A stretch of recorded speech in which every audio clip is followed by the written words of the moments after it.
Welcome back to Just Jesus Stories, going through the book of Matthew. And today we're in chapter 17, and I'm excited because it's one of my favorite stories. It's really a hinge point story, rather like the birth of Christ is a hinge point. Nothing is the same after you hit that hinge and new doors open. Just very much like the crucifixion and the resurrection are, this is a hinge point story because this story defines so many things that we need to understand about Scripture, about our lives, about what it is to be a Christian. So, are you ready? Here we go.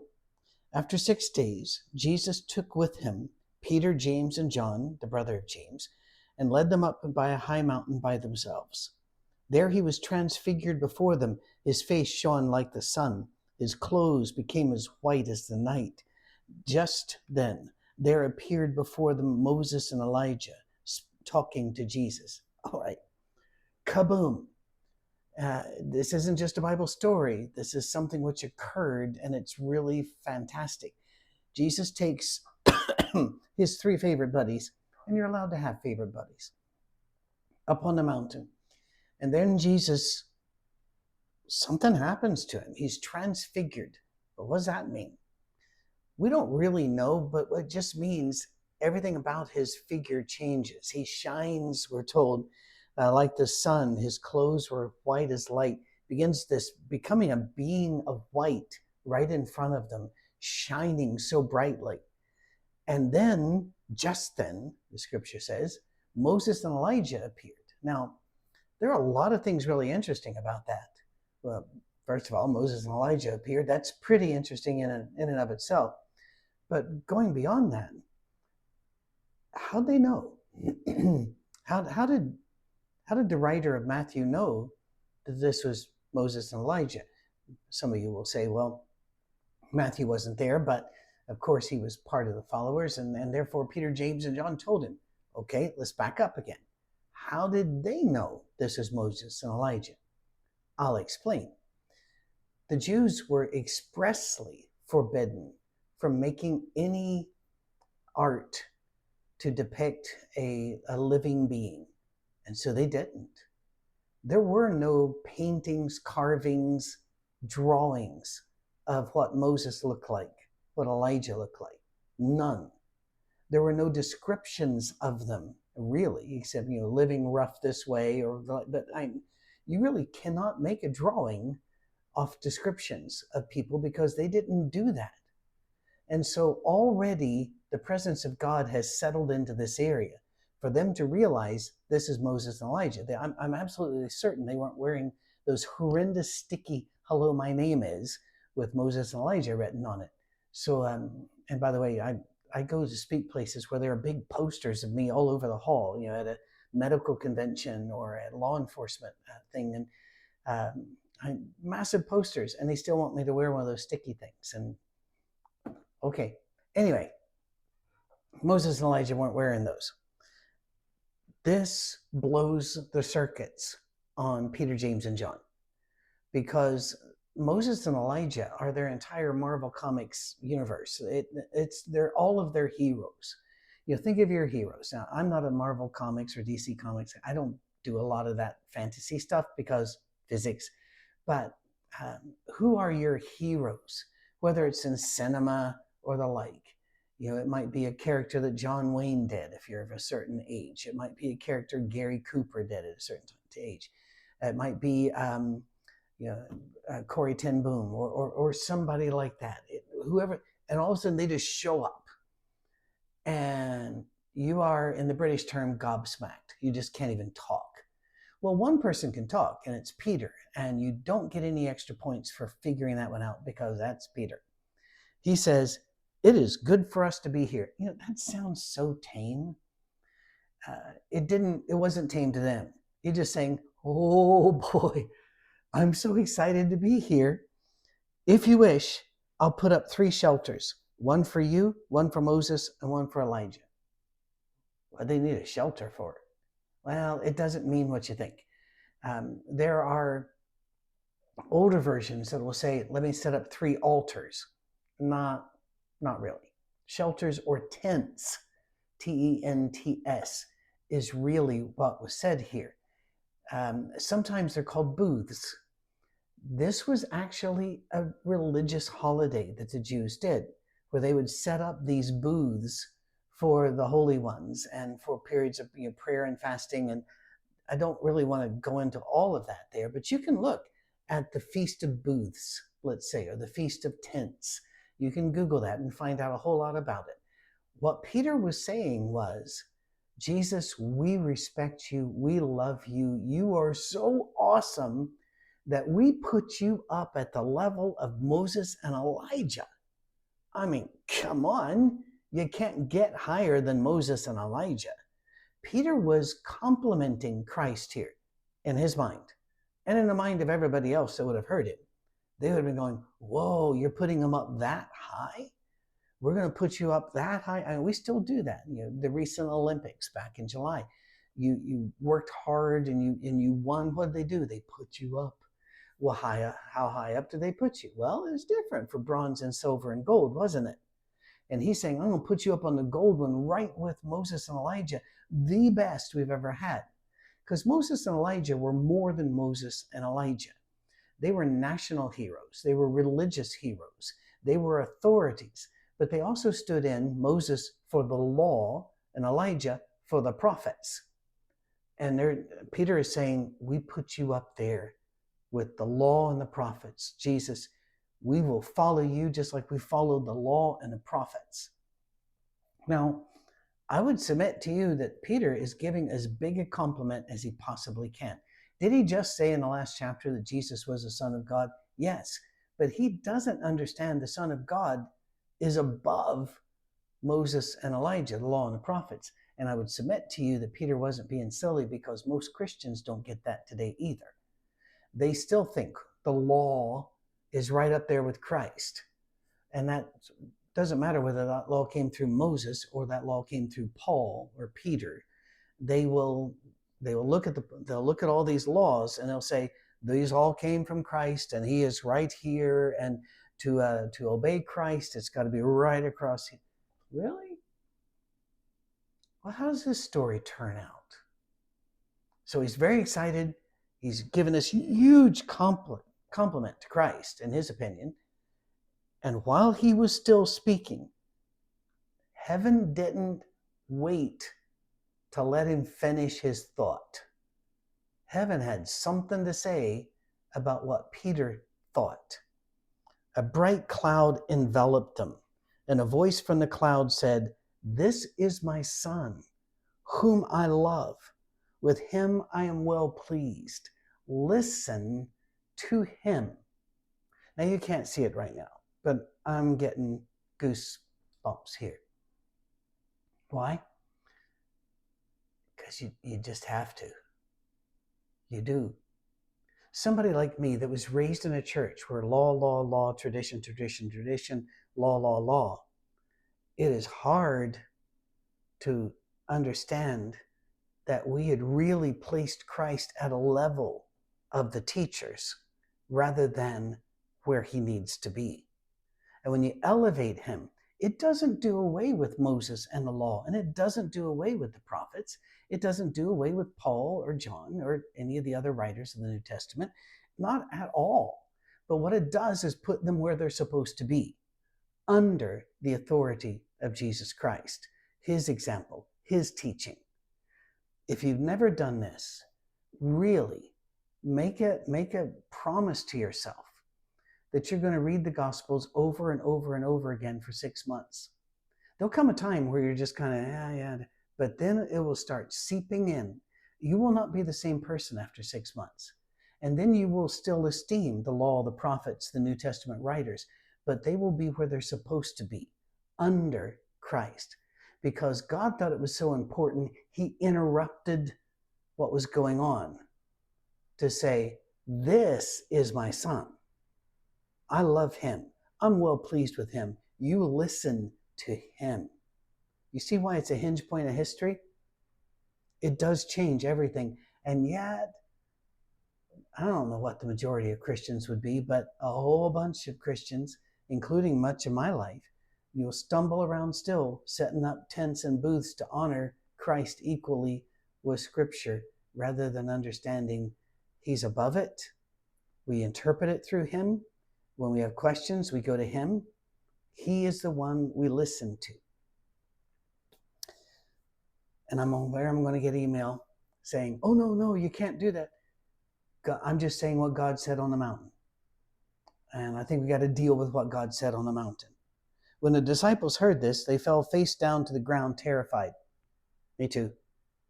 I'd be hitting that dirt nose right down there. Now, why is it important that their face be down? Believe it or not, it's actually a cultural thing that had been going on for a long time, still is in some remote areas, where if you come upon the great potentate, the great dictator, you're not allowed to make eye contact with them. You put your face down. You do not look up. You do not, at all. And they're the ones who can make eye contact. You cannot. Jesus came and touched them. He said, get up. Don't be afraid. I always love that. Do you know that the most often given command by Christ is fear not, or don't be afraid? Over and over and over. Do the word count. Read the Gospels. Do it. And you're going to find the most common given command is don't be afraid. Frankly, in this case, I'd say easier said than done, wouldn't you? I'm hitting the ground here. God's here. He's just sorted us out where we thought we were, yes, we're on board. Look at us. We're backstage at the biggest concert and we see all of and we're just going, yay. And God's going, stop it. Listen to Him.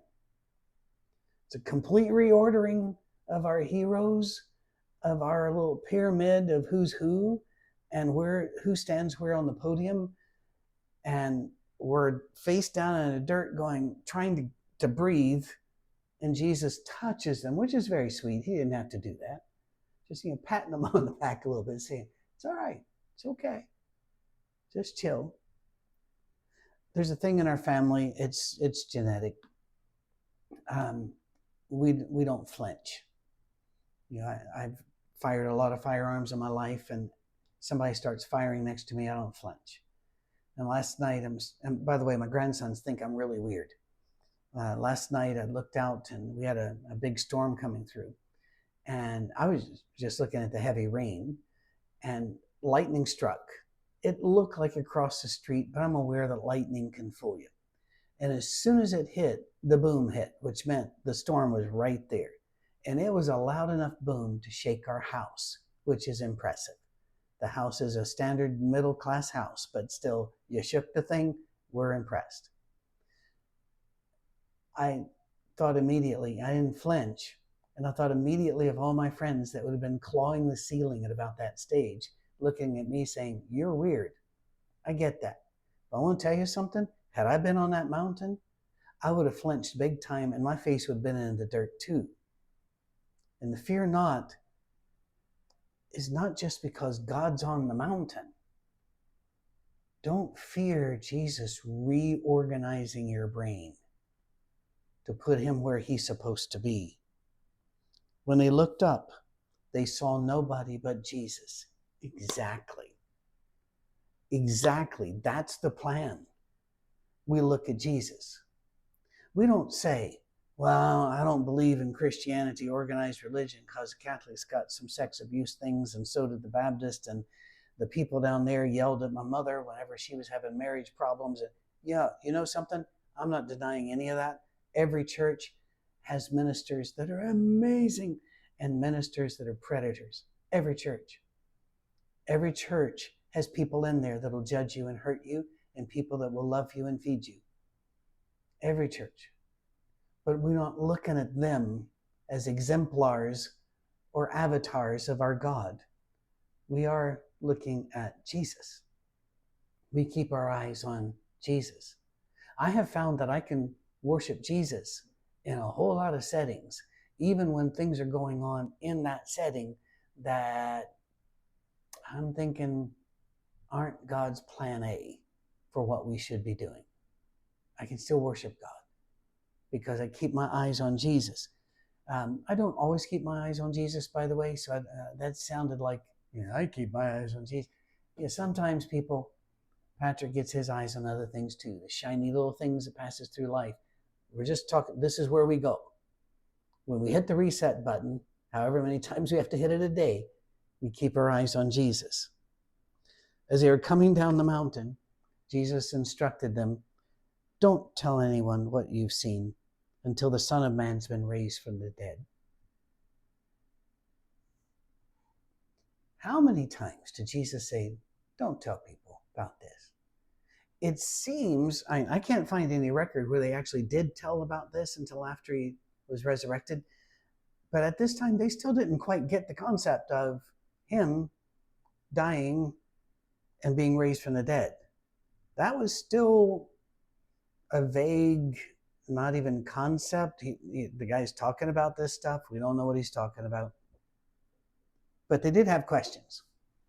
And I think it's really cool that they felt like they could go to him. Obviously, they didn't always feel that way. Sometimes they were talking among themselves, wondering. And he said, are you still talking about that? And he breaks in and explains. But they're comfortable enough on this one to say, well, why then do the teachers of the law say that Elijah must come first? In other words, if you're the one we see now, and you're the one we hear now, and we place you up here, and Moses and Elijah are to be seen through you, why does the law say Elijah must come first? Well, excuse me, been doing several recordings today and didn't realize my throat was getting dry. The word first here can mean that Elijah is the one you got to listen to, or it could mean Elijah gets here before you. And if he's risen from the dead, then that'll make news.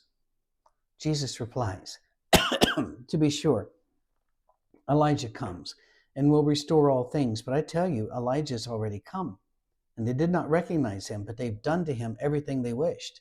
In the same way, the Son of Man is going to suffer at their hands. Then the disciples understood that he was talking to them about John the Baptist. All right, I will take a drink of my refreshing beverage. No guarantee that will solve the issue, but it tasted good. John the Baptist came before Christ, so he did come first. And he did come like Elijah, living rough, looking rough, declaring people repent, like Elijah did. Return to the Lord, like Elijah did. And so it was understood by the early church that John the Baptist was the Elijah to Christ. I hope that helps. And by the way, the Semitic thought, all of that makes sense. All of it does. And it makes sense to us if we wrap our head around their way of thinking and the way Scripture works. But we're not done here with the chapter, but I just want us to soak in the transfiguration, because it literally changes everything. In church gatherings where there's a fight, whether it's an elders meeting or congregational meeting or something, and people are upset about this or upset about that, what would happen if God broke in and wouldn't even let the argument develop and said, I love Jesus. He's my son. He's doing great. Listen to him. And if you're sitting around thinking, well, that doesn't solve, if we get new carpet or use the money to buy a bus for the teen group, or it does. It does. If we're focusing on Christ, we don't have time to fight each other over the other stuff. We can say, okay, we're going to find a way to agree about all of this because we follow Jesus. And he told us, agree with each other. Paul even talks to Yodia and Syntyche saying, agree with each other. Doesn't even say who's right, what the issue is. He just says, agree with each other. Why? Because his eyes are on Jesus, not on who's right and I got to get on the right side of this argument. No politics in the church. Shouldn't be. And where there is, somebody's got their eyes off Jesus. And when I say that, both sides point at the other side. Be careful, people. Jesus isn't done. When they came to the crowd, they've come off the mountain now, come to a crowd. A man approached Jesus and knelt before him. Lord, have mercy on my son. He has seizures and is suffering greatly. He often falls into the fire, into the water. I brought him to your disciples, but they couldn't heal him. Jesus says, "O unbelieving and perverse generation," Jesus replied, "how long will I stay with you? How long shall I put up with you? Bring the boy here to me." This is going to be a pretty interesting little moment, a teaching moment for the apostles. Jesus rebuked the demon, and it came out of the boy, and he was healed from that moment. We'd love more details here, and a couple of Gospels give us more details about things such as this. But here, Matthew wants to make a point. The book of Matthew is all about Jesus is the promised Messiah. Jesus is the anointed one, the one who has come to Israel to redeem the world. Israel first, and then the world. That's the point. And so the writer of Matthew doesn't always bring in the stuff that Luke will, or that Mark did, because we've already done Mark. We're going to do Luke here next. The disciples came to Jesus in private and said, "Why couldn't we drive it out?" Because they'd been doing that. They've been doing that in Jesus' name. We find out in other Gospels, Jesus will reply, "This kind only comes out with prayer and fasting." In other words, you got to get stronger and talk to God before you go against something like this. But here he says, "Because you have so little faith. I tell you the truth, if you have faith as small as a mustard seed, you can say to this mountain, 'Move from here to there,' and it will move. Nothing will be impossible for you." That passage has given a lot of us a lot of problems. Is he saying we're not doing what we're supposed to be doing because we don't have enough faith? At one level, it certainly seems that way. I met recently with some prisoners who, as they're talking about the state of faith in the prison and the state of faith out there in the world that their family talks about, a couple of them said, "This won't change until we start doing everything the apostles were doing." And I said, "What would be included there?" And they said, "Everything." I said, "Are you the healings and everything?" And yes, we have to do all of the miracles, and that'll turn people around. I've heard that before. That was the basis for the foundation of some major denominations in the Americas, whether it started in California or in Iowa and Nebraska. I've seen these movements in my life, or they've occurred, and I was born into the planet and read about them. Is that what he's talking about? Hey, it could be that that's what he was talking about to them. I always wonder if, when I read a scripture, who is he talking to? And for what period of time were they told to do something? Noah was told to build an ark. I wasn't told to build an ark, but Noah didn't have to keep building an ark after he had an ark. So what is the time frame here that he's talking about? But the fact is, metaphorically, allegorically, this applies to all of us, because how many of us have seen mountains moved from people's hearts or from people's list of worries? How many of us have seen that because of faith? So it is a complicated and a troublesome passage, but there are ways of looking at it that help us get through the day. It's all about God. It's all about turning to God and saying, "All right, whatever you want, but I'm here." When I see in developing countries, what we used to call third world countries, a tragedy hits, a typhoon hits, a mudslide hits, a fire hits, and you see the mass of rubble, and you wonder, how can these dear people survive? How can they have no heavy equipment. They may not even have a wheelbarrow. How do they move all of this stuff? How do they then tidy up and then make new homes? And yet they do. They move a mountain one bucket at a time, but they move the mountain because they have to. We can move mountains because we have to as well. Whatever those mountains be, physical mountains or whether they be spiritual mountains. And of course, the demon here is more of a spiritual mountain. You can move it if you understand that you have to. Keep your eyes on Christ, be prepared, and go in ready. Then when they came together in Galilee, he said to them, the Son of Man's going to be betrayed into the hands of men. They would kill him, and on the third day he'll be raised to life. And the disciples were filled with grief. Well, he's brought up a little bit of that coming down the mountain. They're coming off this big high, and then they hit a problem they hadn't been able to solve. And Jesus solves it and tells them, you've got to have more faith to handle this. I'm going to be delivered to the hands of men. They're going to kill me. Then I'll be raised to life on the third day. Well, they're filled with grief. Now, if you're wondering right now, but he said he'd be raised in 3 days. Shouldn't they be filled with awe or wonder? I don't see how.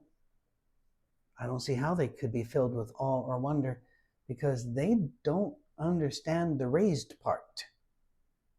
That might be metaphorical to them. That might be a spiritual raising to them. They just hear, wait a minute, we just come down from the mountain where God has just put his stamp of approval on you and none other, and raised you up, and then said, everybody focus on him, and now you're going to die? Of course they're filled with grief. How's that resolved here? It's not resolved. That'll come later. A great book written years and years ago called Blue Like Jazz. I'm not a jazz guy because I need a resolution. I need a real melody and a tune that I can grab a hold of and know, and it ends. But jazz is a very complicated and a very laudable and honorable art form. Just because I don't get it doesn't mean there's something wrong with it, right? It's cool. Very complicated. And like I said, I play guitar, but jazz chords require you to grow 3 or more fingers. I'm amazed at that. Very much like jazz, living with Christ means you don't get little resolutions along the way as a rule. You don't get them when you expect them. Sometimes your life's going to take off on a whole new melody. And sometimes you're going to have a hard time hearing the melody behind all the noise. And Jesus does not resolve it for them here. They move on in Matthew. Where do they move to? After Jesus and his disciples arrived at Capernaum. So they're just keep walking. He's not going to answer all the questions.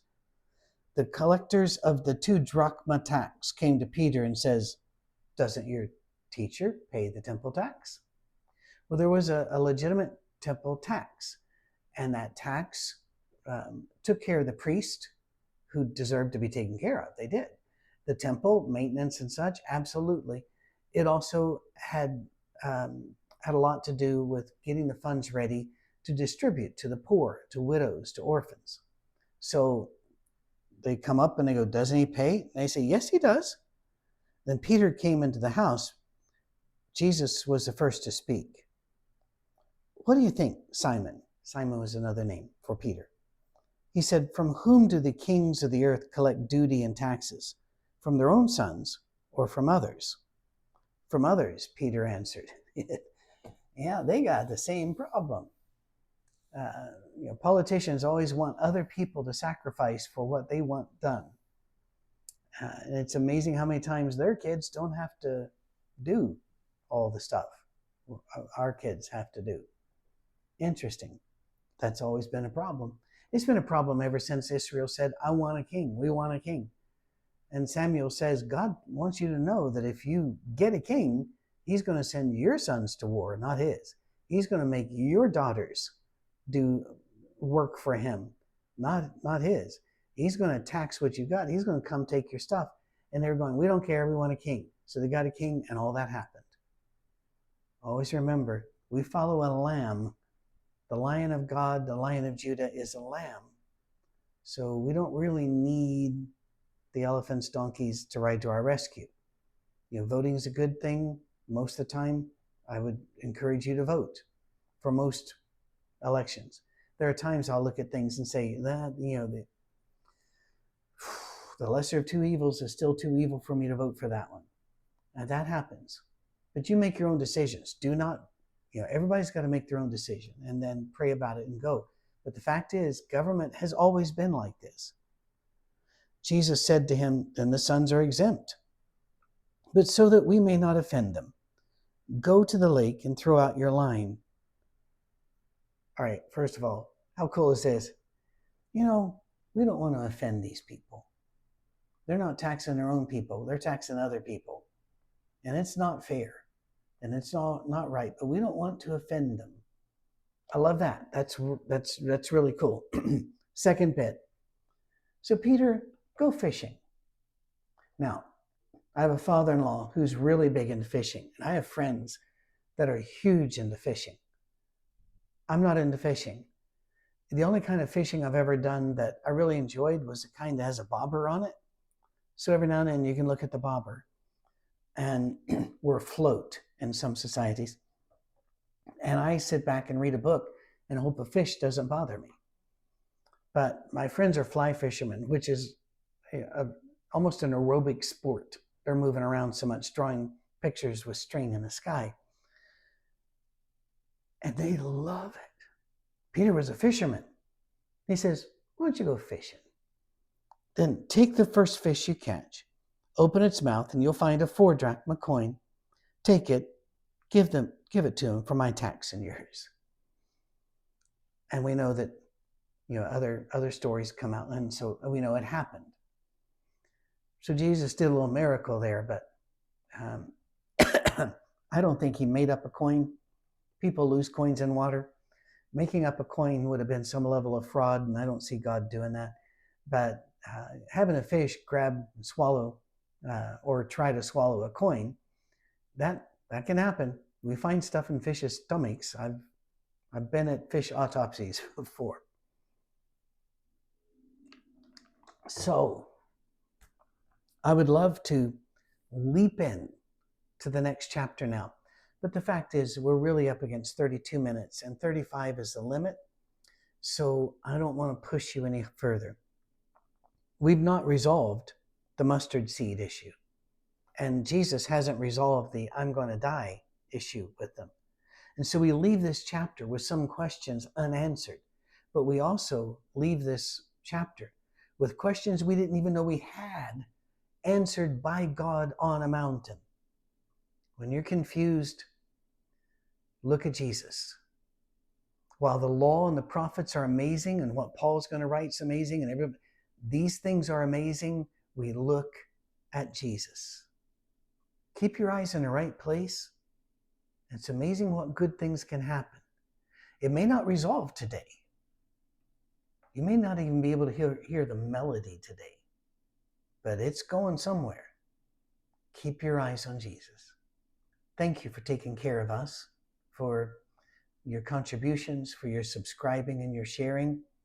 It means so much to us. God bless you. Have a great week.